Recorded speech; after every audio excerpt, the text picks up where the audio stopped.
KPV பாலாவுடைய நடிப்பில் சமீபத்தில் வெளிவந்த காந்தி கண்ணாடி படம் ரசிகர்கள் மத்தியில் நல்ல ஒரு வரவேற்பு அடைஞ்சது. அண்ட் அது மட்டும் இல்லை, 3 கோடிக்கு மேலே வசூல் மழையை கொட்டி ப்ராஃபிட்டபிள் மூவியாக அமைஞ்சு ஹிட் மூவியாகவும் அமைஞ்சிருச்சு.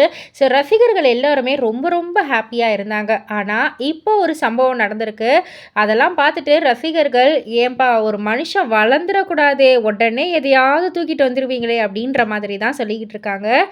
என்ன சம்பவம் அப்படின்னு கேட்டிங்கன்னா, நம்ம கேபிஒய் பாலா மீது புகார் கொடுத்திருக்காங்க. அதாவது பாலா மீதும் காந்தி கண்ணாடி படக்குழு மீதும் சென்னை கமிஷனர் அலுவலகத்தில் சிவசேனா கட்சியினர் புகார் கொடுத்திருக்காங்க.